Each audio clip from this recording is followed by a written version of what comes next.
Hello दोस्तों, मैं पिंकी आप सभी का अपने यूट्यूब चैनल पिंकीस मैथ क्लासेस में स्वागत करती हूँ। तो दोस्तों, यूट्यूब पर ये मेरा पहला क्लास है। तो सबसे पहले आप सभी से निवेदन है कि हमारे यूट्यूब चैनल पिंकीस मैथ क्लासेस को सब्सक्राइब कर लें ताकि जैसे ही वीडियो हम अपलोड करें तो सबसे पहले नोटिफिकेशन आप तक पहुँचे। तो आज हम शुरू करते हैं क्लास 12th मैथ का इम्पोर्टेंट टॉपिक्स। हमारा पहला इकाई है। हमारा पहला चैप्टर है इकाई एक। हमारा पहला चैप्टर है संबंध एवं फलन। इसमें हम लोगों को पढ़ना है संबंधों के प्रकार। संबंधों के प्रकार, फलनों के प्रकार। दूसरे चैप्टर में प्रतिलोम त्रिकोणमिति में परिसर, प्रांत, मुख्य मान, शाखाएं। दूसरा प्रतिलोम त्रिकोणमिति, फलनों के आलेख। तीसरा चैप्टर अवयव। इसमें पढ़ना है अवयवों के प्रकार पढ़ना है, अवयवों पर संक्रियाएं। चौथा अवयव का परिवर्त। पांचवा सममित तथा विषम सममित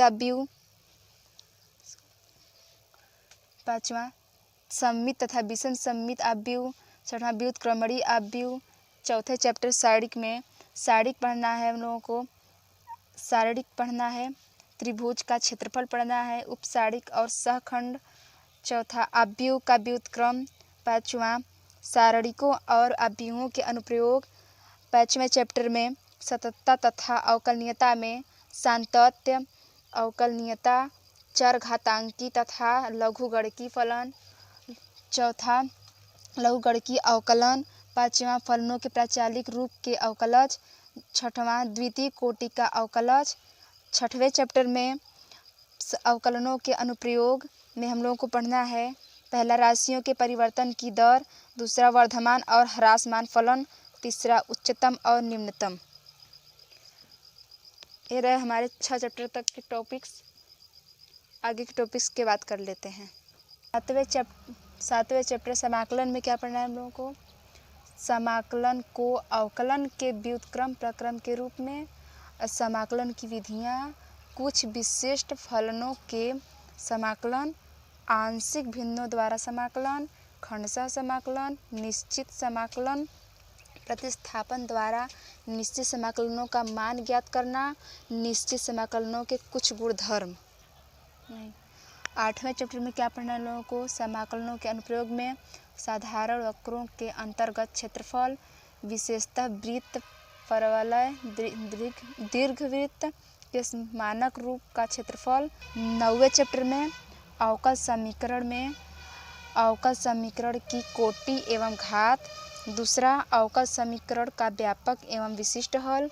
तीसरा प्रथम कोटि एवं प्रथम घात के अवकल समीकरणों को हल करने की विधियाँ। इसमें क्या पढ़ना है? पृथक्करणीय चर वाले अवकलन समीकरणों का हल। दूसरा समघाती अवकल समीकरणों का हल। तीसरा रैखिक अवकल समीकरणों का हल। इकाई चौथा में क्या हमारा इकाई चौथा 10वां चैप्टर सदिश बीजगणित है। इसमें क्या पढ़ना है हम लोगों को? आप लोगों को सदिशों के प्रकार, सदिशों का योगफल। तीसरा एक अदिश से सदिश का गुणनफल, 2 सदिशों का गुणनफल। ठीक है, तो ये हो गया हम लोगों का 10 चैप्टर। ये हो गया 10 चैप्टर। अगले चैप्टर की बात कर लेते हैं।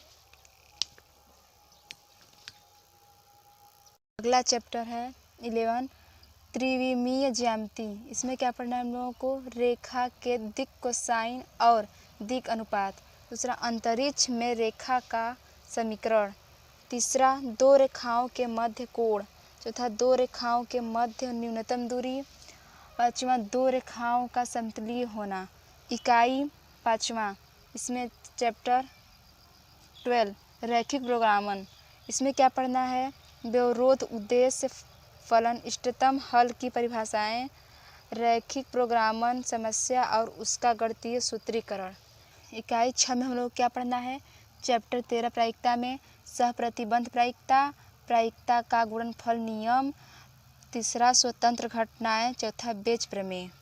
आज हम लोग क्लास 12 मैथ का इम्पोर्टेंस टॉपिक सिलेबस का पढ़े हैं। सिलेबस जो हम लोगों का है, आप लोगों का जो सिलेबस है उसमें से इम्पोर्टेंस टॉपिक पढ़े हैं हम लोग। आज हम लोग इम्पोर्टेंस टॉपिक पढ़े हैं क्लास 12 मैथ का। कल से हम आप लोगों को अनसॉल्व सॉल्व करवाएंगे, जिससे कि आपके बोर्ड एग्ज़ाम की तैयारी अच्छी तरह से हो जाए। आप लोगों को पता है कि पिछले 3 ईयर का क्वेश्चन आप लोग प्रीवियस ईयर का क्वेश्चन कर लेंगे तो आपका 95% पेपर अच्छा, आपका 95% उसी से आता है।